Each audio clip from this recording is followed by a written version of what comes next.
Big Shell, and welcome to another edition of Fighters Fury, episode 8. And today, the interview will be with Laughing Hyena. How are you doing today, sir? I'm doing well. Thanks for asking, and thank you for having me on your show. Okay, cool. For our listeners out there, can you explain to everybody out there just who is Laughing Hyena? Laughing Hyena, well, Laughing Hyena, the name itself is a funny name. Actually, my girl gave me the name. At first, it was supposed to be a name for a video game company that I was planning to start years ago, but as always, life pretty much kicks you in the ass and tells you to hold on for it for a bit. But other than, the Laughing Hyena, the name itself is because if you get me laughing and you get me going, my laugh itself is very addictive. So hence the laughing part, and hyena, besides being a noble animal and whatnot, and hyena is one of my favorite animals as well. So it pretty much come together and pretty much stuck. A lot of people kept calling me hyena for almost 4 years now, and it pretty much stuck. Okay, all right. How did you get into fighting games? Fighting games, I've been playing fighting games for almost, say, 18, 19 years now. Ever since back in the 80s, back in Jersey City, New Jersey. For those who don't know what Jersey City is, there used to be a mall there called the Hudson Mall. And there used to be a little arcade. And from there, first time I went in there, walked in, first time I saw Street Fighter.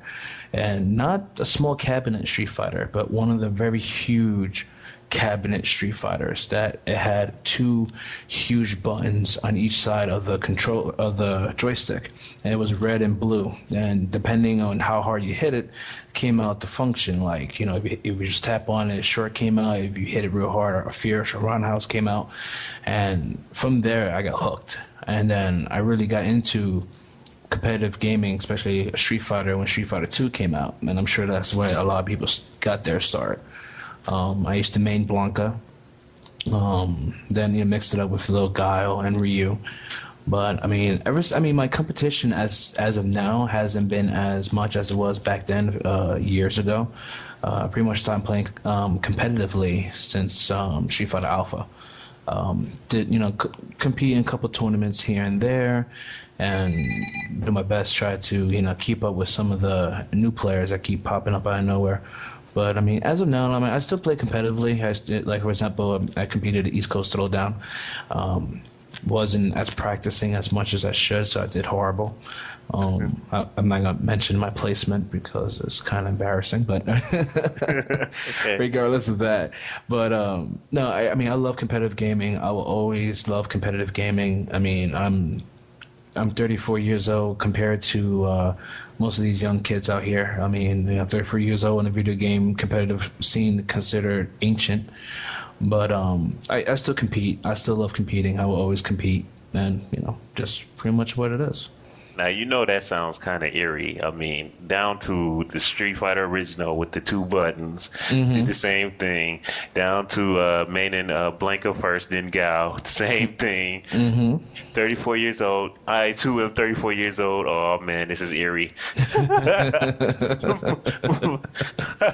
It is, man. Because a lot of the old school players. Old school. If I could just remember some of the names that used to go to Chinatown Fair back in the days when Street Fighter 2 was out, and then all these other fighters came out: Mortal Kombat, Killing Instinct, Primal Rage. All these fighters came out of nowhere, and everyone was competing, and it wasn't. Now, compared then, it's not what it is now. It's not like tournaments, cash money, it's more, back then it was more rep, As soon as you step into the arcade, people look at you like, oh, that's him, put your quarter up, he's next, That's how it is, Me and my friends used to go to Chinatown Fair like every other week. We used to spend our paychecks up in that place. And we played nothing but fighters, straight up fighters, and we gained a little reputation, but not as much as people who will remember us who we were.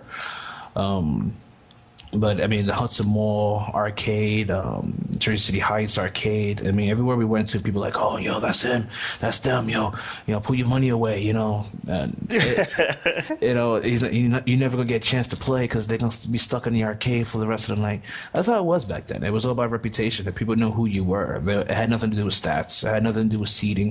It had nothing to do with any of those things that it is now. And that's some of the things I do miss about old school gaming back in the days before how it is now. It was just more reputation compare of people meeting you in person, like they recognize your face versus seeing your name on a bracket and they don't know who you are. They just know based on you could play well. I mean, that's one of the things as well that of what is missing as of today, of the respect when it comes to competitive gaming as of now. I mean, the respect is still there. Don't get me wrong. People will always respect other people, but people will always hate other people for no apparent reason, just because that, they look at them, they compare themselves to that person, and like, oh, WTF, what this person has that I don't have, and how come I can't be in the same stage as them? People will hate, people will praise, and unfortunately, that's how things are. Okay. All right. And how do you feel about Vanilla and Super Street Fighter 4? Me personally, when it comes to the technical side, I haven't really had an opportunity to really dove in and really pick it apart like I did with Vanilla. I mean, the subtle changes that you could notice, like certain characters, how much they got nerfed, how much they got beefed, and I mean, like, perfect example, Zangief. He was a beast in Vanilla compared to he is now. Mm-hmm. He's not the same as he was back then, which me being a Bullrog player, I'm thankful for that. But at the same time, now I have to worry about T-Hawk because T-Hawk replaced Geef of how he was in Vanilla. Mm-hmm. And I mean, other than that, I mean, I love the new characters. Don't get me wrong, I'm a little disappointed that some of the characters I was hoping to be there weren't there. Like, a lot of people are going to be like, he doesn't know what he's talking about as soon as I say this name, but Alex from Third Strike, I wish he was there. I know a lot of people are going to agree with me with this. A lot of people were hoping Valento would have been part of the Alpha crew. I am disappointed with Makoto. They really butchered her compared to Third Strike. But I mean, there's a whole bunch of new videos out for her, how you be able to work around her mechanics and how she plays compared to Third Strike. I love the new updates that they put in, like the battles, the endless battle, finally lobbies, which they should have put in the first Street Fighter 4 and Vanilla. A lot of people really enjoy the lobbies, but at the same time, the endless battles can be tedious because if you have like 8 people, you lose, you have to wait. Mm-hmm. And depending who's playing, they can either take forever or it'll be done in a matter of seconds. But I mean, it's just, the endless battle gives you more of a tournament feel. You go, compete, you win, you lose, you wait. Unfortunately, that's how it is. And it also is a good tool for a lot of people who never been to a tournament that give more of an understanding, not the full experience, but more of an understanding of what it is to be part of a tournament. But I mean, I love Capcom. I always support Capcom, and I think they really did a good job with Super Street Fighter 4 versus Vanilla. I mean, don't get me wrong, I would miss a lot of things Vanilla had, like a survival mode, stuff that just to kill time. But other than that, they did a good job on the updates on the characters, nerf, beef, whoever. But I mean, no complaints on my end, believe you me. And I'm looking forward to the new DLC when they drop in June.